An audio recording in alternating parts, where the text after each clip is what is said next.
அன்பான நேயர்களே, இனிய வணக்கங்கள். ஒரு பழமையான ஒரு விஷயத்தை மீண்டும் நினைவுபடுத்திக் கொள்ளும்பொழுது அது நிச்சயமாக ஒரு சொர்க்கம் போல தோணுது. எப்படின்னு கேட்குறீங்க?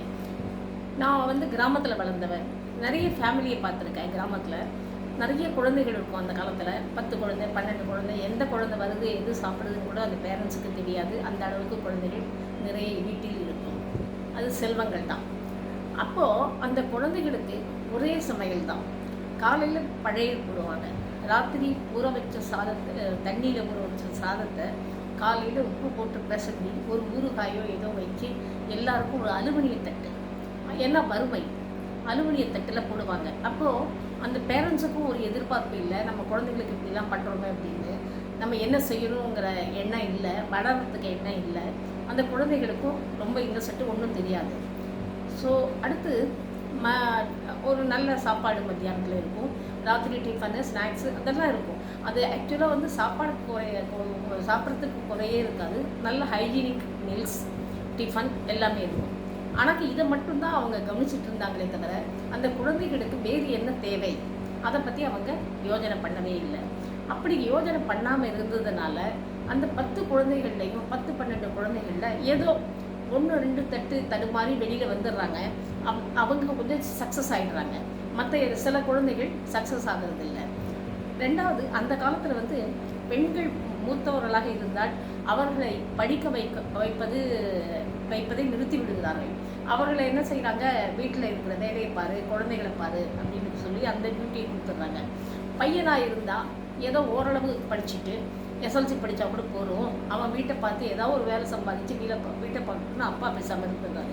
ஸோ இந்த அப்பா அம்மா அந்த காலத்தில் ஏன் இப்படி இருந்தாங்க அப்படின்னா, இது 75%.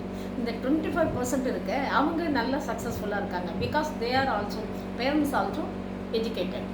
அவங்க எஜுகேட்டடாக இருந்தாக்க குழந்தைகளை நல்லா கவனிப்பாங்க, அதோட வேல்யூ தெரியும். ஆனால் அன்எஜுகேட்டட் ஃபேமிலியில் வேல்யூ தெரியாது. அவங்க என்ன நினச்சாங்க, இப்படியே காலம் ஓடிடும் அப்படின்னு. ஆனால் அப்படி இல்லை, காலம் மாறிக்கிட்டே தான் இருக்குது. காலம் மாற மாற நம் எண்ணங்கள் மாறும். எண்ணங்கள் மாற மாற அன்னைக்கு நமக்கு ஒரு பென்சில் வச்சு ஒரு வருஷம் ஓட்டிகிட்டு இருந்தோம் ஸ்கூலில் படிக்கும்போது. இன்றைக்கி குழந்தைக்கு 1 டஜன் பென்சில் ஒரு நாளில் செலவாகுது.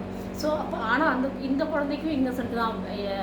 அப்பா எப்படி சம்பாதிக்கிறான்னு தெரியாது, அம்மா எப்படி கொண்டு வராங்கன்னு தெரியாது. ஆனால் அதற்கு தேவை என்பது, தேவையை பூர்த்தி கொள்ளக்கூடிய ஆணவம் அல்லது அடமண்ட் நேச்சர் கண்டிப்பாக இருக்குது பிறப்பிலேயே.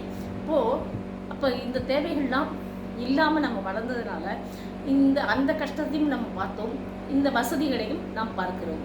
ஆனாலும் கூட இதனால் நமக்கு என்ன லாபம் கிடைச்சது அந்த காலத்தில், இப்போ இந்த காலத்தில் இப்போ எப்படி இருக்குது அப்படின்னு நம்ம பார்த்தோம்னாக்க, அந்த காலத்தில் லாபம் இருந்ததோ இல்லையோ, ஆனால் மனசு சுத்தமாக இருந்தது, தாராள மனசு இருந்தது, எண்ணம் நன்றாக இருந்தது. அதனால் என்னாச்சு, நமக்கு பகிர்ந்து உண்ணக்கூடிய ஒரு நல்ல தூய்மையான ஒரு எண்ணம் இருந்தது, எல்லாருக்கும் கொடுக்கணுங்கிற ஒரு எண்ணம் இருந்தது. அடுத்தது, மற்றவர்களை பார்த்து பரிதாபப்படக்கூடிய நிலை நமக்குள் இருந்தது. ஆனால் இன்றைக்கி எப்படி இருக்குதுன்னு கேட்டாங்க, யாருக்கு என்ன ஆனாலும் சரி ஒரு மொபைல் எடுத்து வீடியோ பிடிக்கிறாங்க. அவன் கஷ்டப்பட்டு உயிர் போனால் கூட அடுத்தவனுக்கு அதை ஃபோட்டோ எடுத்து மீடியாவில், சோஷியல் மீடியாவில் போட்டு அவங்க என்ஜாய் பண்ணுறாங்க. அப்படி தான் சொல்லணும். ஏன்னு கேட்டாங்க, எது சீரியஸு எது சிந்தனைக்குரியதுங்கிறது இந்த காலத்தில் படிச்சிருந்தாலும் பிரயோஜனம் இல்லை, தெரியல. ஏதோ மீடியாக்காரவங்க எடுக்கிறாங்க, தட் இஸ் டிஃப்ரெண்ட். நம்ம பப்ளிக்கே எடுக்கணும் அந்த ஃபோட்டோவை அப்படின்னு பார்த்தாக்க அது என்ன ரசிக்கவா, எதுக்காக, தேவையே இல்லை. இப்போது இந்த அட்வான்ஸ் டெக்னாலஜி வந்ததுனால குழந்தைகள் முன்னேற்றம் அடையலை. இதுலேயும் என்னன்னு கேட்டாங்க, நிறைய படிக்க வைக்கிறாங்க. சின்ன வயசு 2 வயசுலேருந்து ஸ்கூல் போகிறாங்க குழந்தைங்க. ஸோ நிறைய சப்ஜெக்ட்டு, நிறைய ஆக்டிவிட்டீஸு எல்லாம் கொடுக்குறாங்க. ஆனால் கூட பிஞ்சில் படுத்துதுன்னு சொல்லுவாங்க. அந்த குழந்தைகள் என்ன ஆகுதுன்னு கேட்டாக்க, சின்ன வயசுலேயே எல்லாத்தையும் மெச்சூர்டாக உள்வாங்கி மெச்சூரிட்டி ஜாஸ்தியாகி நமக்கு தெரியாத விஷயங்கள், நம்ம அந்த காலத்தில் 23 வயது வரையும் எனக்கு தெரியாத விஷயங்கள் இன்று 3 வயது குழந்தைக்கு தெரிகிறது அப்படின்னு சொன்னாக்க காலம் எங்கே போயிட்டுருக்கு? இந்த கேள்விக்கு பதில் யார் சொல்கிறது? இது எப்படி சரியாகும்? ஒன்றும் புரியல. ஆனால் இந்த புரியாத புதிருக்கு ஒரே ஒரு விளக்கம் தான் இருக்குது. அது நம்மால் சாத்தியப்படக்கூடியதா என்று நாம் பார்க்க வேண்டும். எப்படி அப்படின்னு கேட்டாக்க, நம்மளோட கல்ச்சரை திருப்பியும் ஃபாலோ பண்ணணும். கல்ச்சரை யார் யார் விடுறாங்களோ அவங்க வீட்டில் இந்த குழந்தைகள் வளர்ப்பு சரியில்லாமல் போய்விடுகிறது. ஸோ பேரண்ட்ஸ்க்கு ரோல் மாடல். அவங்க சரியாக இருந்தாக்க குழந்தைகளும் தானாக சரியாக வளரும். இதுதாங்க மெயின் ரெமெடி.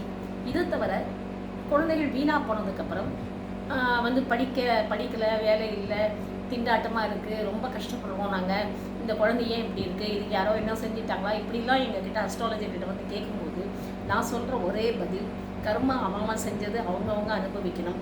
ஆனாலும் அந்த கர்மாவை, வினைப்பயனை தொலைப்பதற்கு ஒரே ஒரு ரெமெடி என்னன்னு கேட்டால் நம்ம முயற்சி தான்.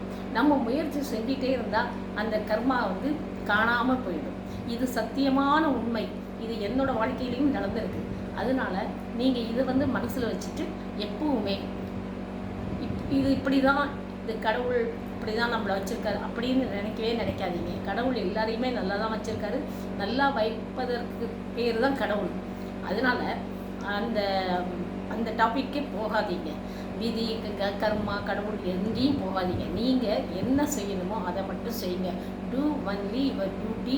Don't expect anything from anybody. அப்போ உங்களோட வாழ்க்கை சிறப்பாக அமையும். செல்ஃப் கான்ஃபிடென்ஸை இம்ப்ரூவ் பண்ணிக்கங்க, வில் பவரை இம்ப்ரூவ் பண்ணிக்கங்க. இது ரெண்டும் உங்களோட வாழ்க்கையை உயர்த்துவதற்கு நல்லது. இதற்கு வயசு வேண்டுமா, அல்லது இத்தனை வருஷம் ஆச்சு இனிமேல் சரியாகுமா அப்படின்லாம் யோஜனை பண்ணாதீங்க. இப்போ இந்த பேச்சை கேட்ட உடனே நீங்கள் ஆரம்பிங்க. உங்களோட வாழ்க்கையை எவ்வளோ ஜொலிக்குன்னு பாருங்கள். ஸோ இதுதான் என்னோட வேண்டுகோள். குழந்தைகளுக்கும் சரி, பெரியவருக்கும் சரி, கொஞ்சம் பார்த்து. இல்லைன்னு சொன்னாக்கா இன்னும் ஃப்யூச்சர் ரொம்ப மோசமாக போயிடும்.